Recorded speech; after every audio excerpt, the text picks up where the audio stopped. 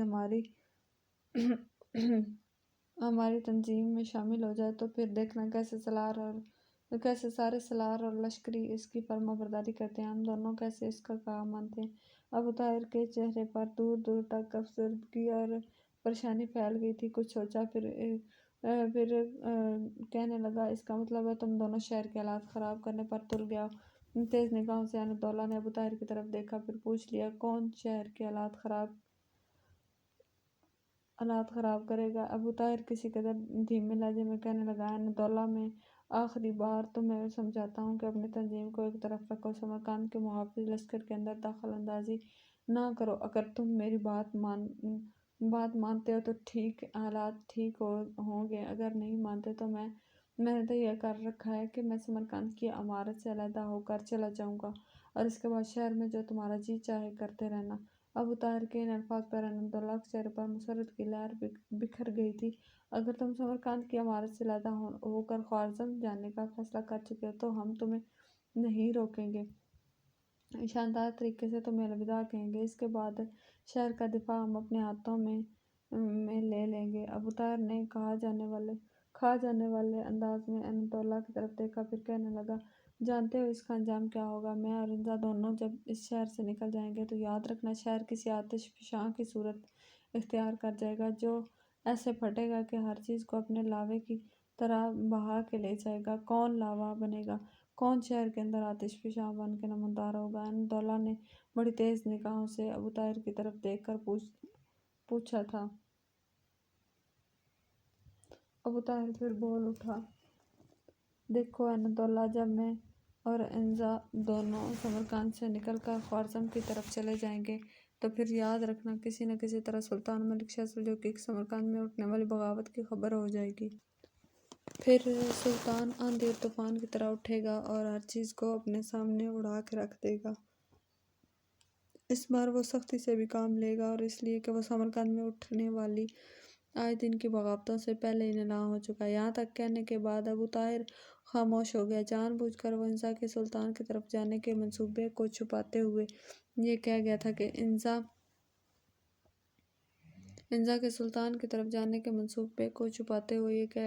انزا اس کے ساتھ خوارزم کا رخ کرے گا۔ کچھ دیر تک خاموشی رہی، اس کے بعد بڑی بے باکی، بڑی جرأت مندی کا اظہار کرتے ہوئے عینت اللہ کہنے لگا، ابو طاہر، اب حالات پہلے جیسے نہیں ہیں۔ اس بار اگر ہم سلجوقی سلطان ملک شاہ کے خلاف بغاوت کر رہے ہیں تو کچھ سوچ سمجھ کر رہے ہیں۔ اس بار سلطان اپنے لشکر کے ساتھ سمرقند پر چڑھ دوڑا تو اس کا ناکام نامراد لوٹنا پڑے گا۔ تم اور انزا دونوں اپنے منصوبے پر عمل کرو اور تم دونوں سمرقند سے خوارزم کی طرف جا سکتے ہو۔ اس کے ساتھ ہی عینت اللہ اپنے نائب غازان حربی کے ساتھ وہاں سے اٹھ کر چلا گیا تھا۔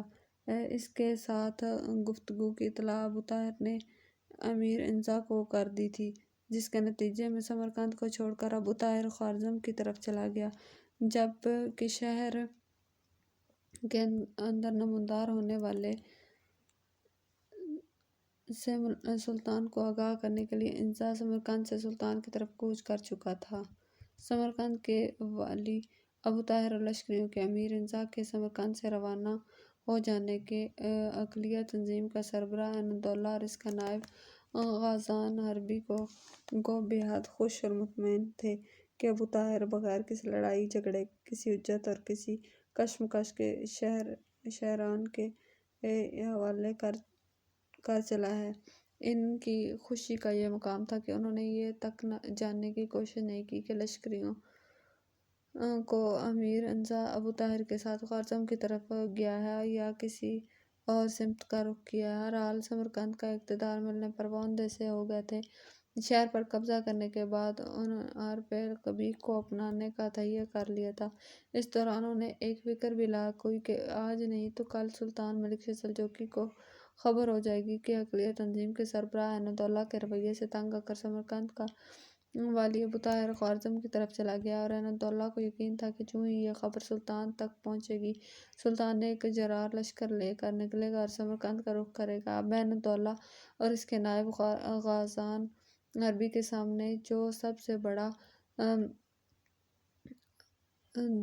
بڑا ڈال دینے والا پیچیدہ مسئلہ تھا، اور وہ یہی تھا کہ اگر سلطان سمرقند پر حملہ آور ہوتا ہے تو شہر کا دفاع کیسے کیا جائے گا اور شہر پر اپنی حکمرانی کو کیسے بحال رکھا جائے گا۔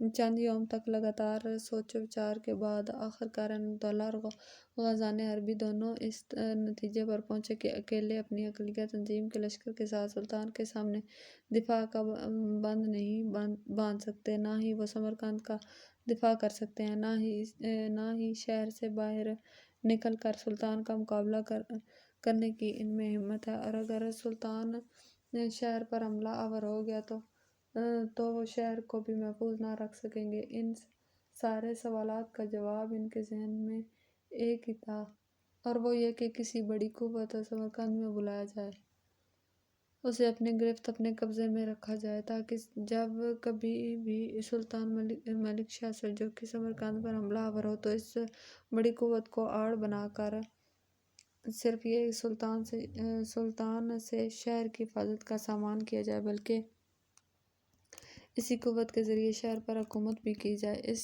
ساری سوچ و بچار کے بعد دونوں نے یہی فیصلہ کیا کہ کاشغر کے بادشاہ کے بھائی تیقن کو دعوت دی جائے کہ وہ ایک بہت بڑا لشکر لے کر سمرقند آ جائے اور یہیں سمرقند پر حکومت کرے۔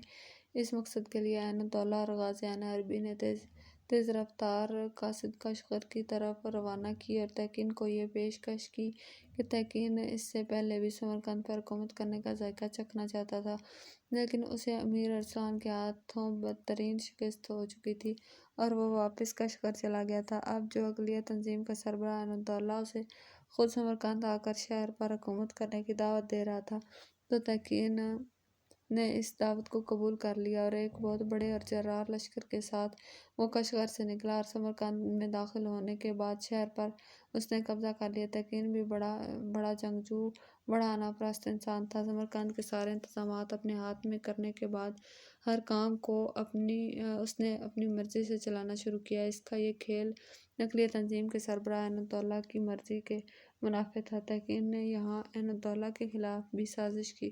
اس نے اندر ہی اندر غازان عربی کو اپنے ساتھ ملا لیا اور عین الدولہ کے خلاف ساز باز کرنے لگا۔ تیقن نے جب دیکھا کہ اس سے چھٹکارا حاصل کرنے کے لیے عین الدولہ ساز باز کرنے لگا تب اس نے عین الدولہ کو موت کے گھاٹ اتار کر اپنے دشمن کا خاتمہ کر دیا۔ اب اقلیت تنظیم کا سربراہ غازان عربی بن گیا تھا، جو ہر معاملے میں تیقن کی ہاں میں ہاں ملانے لگا تھا۔ اس طرح گو سمرقند کو سلجوقی دائرہ اختیار سے نکال دیا گیا تھا۔ اعوذ باللہ من الشیطان الرجیم، بسم اللہ الرحمن الرحیم۔ سلطان ملک شاہ سلجوقی کی قسط نمبر 26۔ رات گہری ہوتی جا رہی تھی۔ چاند اور ستاروں کی تابناکی اور درخشندگی دھند کی طرح سما جانے والے اندھیروں کے ساتھ بیکار ہو رہی تھی۔ صاف آسمان پر رات کی گہری خاموشی میں چاند اس طرح چھپ اور خاموش تھا جیسے حمیدہ کنور بوڑھا سر جھکائے نہ جانے زندگی کے کون سے گم شدہ جواہر کی تلاش میں ہو۔ ایسے میں سمرقند کا حاکم ابو طاہر خوارزمی اپنی رہائش گاہ میں عشاء کی نماز پڑھنے کے بعد داخل ہوا تھا۔ ابھی وہ صدر دروازے کو زنجیر لگا کر تھوڑا پیچھے ہٹا تھا کہ دروازے پر دستک ہوئی تھی۔ ابو طاہر مڑ کر دروازے پر آیا۔ دروازہ کھولنے سے پہلے ہی اس نے ہلکی سی آواز میں پوچھا، کون ہے؟ باہر سے رازدارانہ سی آواز سنائی دی، ابو طاہر دروازہ کھولو، میں انزا ہوں۔ ابو طاہر نے دروازہ کھول دیا۔ دروازہ کھلتے ہی سمرقند میں لشکریوں کا سالار اعلیٰ امیر انزا داخل ہوا۔ اسے دیکھتے ہی ابو طاہر کسی قدر فکر مند ہو گیا، تاہم دروازہ اس نے بند کیا اور وہیں کھڑے کھڑے اس نے پوچھ لیا، انزا میرے بھائی، خیریت تو ہے؟ انزا سنجیدہ تھا، کہنے لگا پہلے چل کر دیوان خانے میں بیٹھتے ہیں، اس کے بعد میں آپ کو بتاتا ہوں کہ اس وقت میں نے آپ کو کیوں زحمت دی۔ دونوں آگے چل دیے، دیوان خانے میں جا کر بیٹھے۔ پھر ابو طاہر نے انزا کو مخاطب کیا، اب کہو